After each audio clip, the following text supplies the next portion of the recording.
네, 오늘 특징주로 모나미 한번 살펴보겠습니다.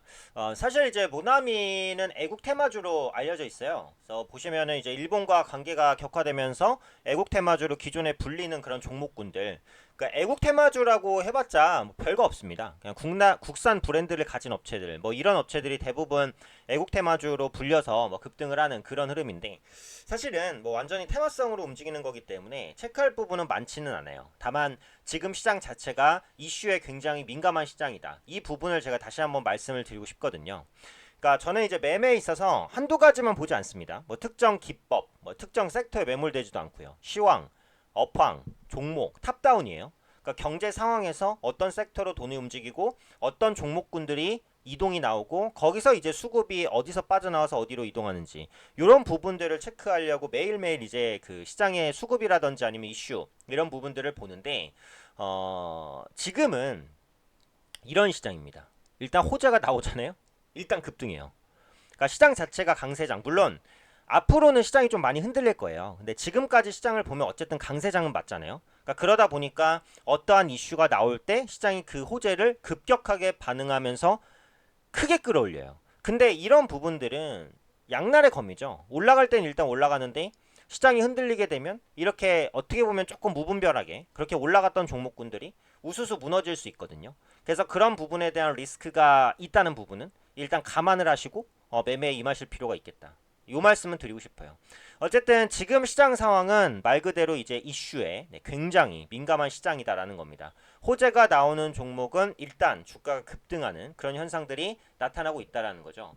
다만 이제 모나미는 그 볼펜 만드는 업체인데 기본적으로 이게 그 뭐 일본과 관계가 악화된다고 해서 뭐 일본 펜 안 쓰고 국산 펜을 쓴다. 물론 일부 그럴 순 있어요. 하지만 그렇다고 해서 모나미의 뭐 펜 판매량이 갑자기 급증할까요?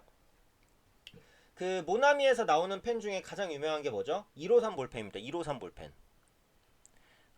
153 볼펜이 뭔지 검색을 해보시면 153 볼펜인데요. 제가 거의 장담하건데 153 볼펜을 안 써보신 분은 제가 볼 때 없어요. 그리고 집에 153 볼펜을 안 가지고 있다. 거의 없어요. 그만큼 국민 볼펜이죠. 볼펜 하면 가장 먼저 생각나는 게 153 볼펜입니다. 지금도 이제 베스트셀러 제품인데 요게 이제 그 일본과 갈등이 격화된다고 해서 더 많이 팔리냐 그렇게 보기는 어려워요. 다만 이제 예전에 모나미가 그런 마케팅을 했어요. 그러니까 일본과 관계가 악화될 때 그럼 요거를 이제 그 타겟층으로 해서 153 볼펜의 그 고급화 버전을 만들어 보자.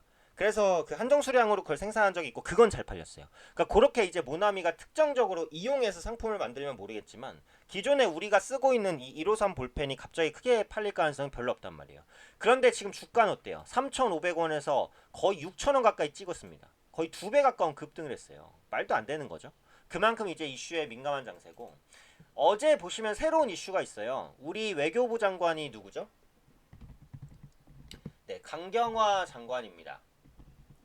강경화 장관 여성분이죠. 그래서 강경화 장관과 이제 일본의 외무상 모테기입니다. 모테기 도시미스인데 모테기 도시미스 일본 외무상과 이제 수출 규제를 둘러싼 이런 문제에 대해서 전화 통화를 했어요. 근데 해결이 안 됐죠. 이거는 예상할 수 있는 부분이야. 만약에 전화 통화에서 해결될 거면 일본이 여기까지 끌고 오지도 않았어요. 지금 아베 정권 자체는 굉장히 이제 어떻게 보면은 그 보수층 결집이라고 할까요? 자신의 지지층을 공고히 하기 위해서 버릴 건 버리고 취할 건 취하는 전략을 취하려고 하는 거죠. 어떻게 보면 트럼프 대통령이랑 좀 비슷해요. 지금 아베 총리 자체도 그 지지율이 많이 흔들리고 있기 때문에 뭔가 국면 전환을 꾀해야 된단 말이에요. 결국은 이제 일본과 한국 구도를, 그러니까 일본 vs 한국 구도를 만들면서 긴장감을 조성시키려는 그런 부분이 아닐까 싶어요. 최근에 트럼프 대통령이 재선을 앞두고 중국과 계속해서 긴장감을 유지하잖아요. 그러니까 이런 정치적인 논리가 있는 겁니다. 이런 정치 논리가 주식시장에 영향을 미치기 때문에 당연히 힘들어도 분석을 할 수밖에 없는 거거든요. 지금 말씀드리는 종목과는 좀 다른 얘기인데 공부를 하실 때요. 특정 부분만 공부를 하시면 안 돼요. 예를 들어서 기술적 분석만 한다. 기본적 분석만 한다. 이렇게 특정 부분만 판다고 해서 수익을 낼 수 있는 건 아닙니다. 전체적으로 고르고 꾸준한 수익을 내려면 시황, 업황, 섹터, 종목, 전반적인 지식을 두루두루 습득을 해야 돼요. 근데 이게 공부하실 때는 좀 생뚱맞아요. 이게 주식에 도움이 되는 건가? 이건 그냥 정치 이슈 아니야? 이건 그냥 사회 이슈 아니야? 그렇게 보실 수도 있지만 그런 것들을 많이 받아들이고 소화하고 그게 어떤 영향을 미치는지를 반복해서 경험하면 대충 감이 있어요. 아, 요런 섹터가 요 이슈로 움직였는데 다음번에 요런 섹터가 요 이슈로 움직일 수도 있겠구나. 주식이라는 건 기본적으로 좀 상상력이 바탕이 돼야 되긴 하거든요. 그래서 제가 섹터라든지 이슈가 나오면 항상 생각하는 게 요 섹터가 움직였다. 요 이슈가 나왔다. 그걸로 인해서 파생될 부분은 이걸 항상 그 생각하려고 노력을 하거든요. 그래서 좋은 수익을 보고 있고요. 그래서 개인 투자자분들께서도 항상 이런 그 상상력을 좀 발휘하실 수 있으면 좋지 않을까. 그러니까 결론적으로 모나미에 대한 의견은 좀 위험하다. 네, 그죠? 근데 최근에는 시장 자체가 강해서 일단 이슈가 나오면 급등하고 보는 경향은 있다. 이 정도로 말씀드리고 싶습니다.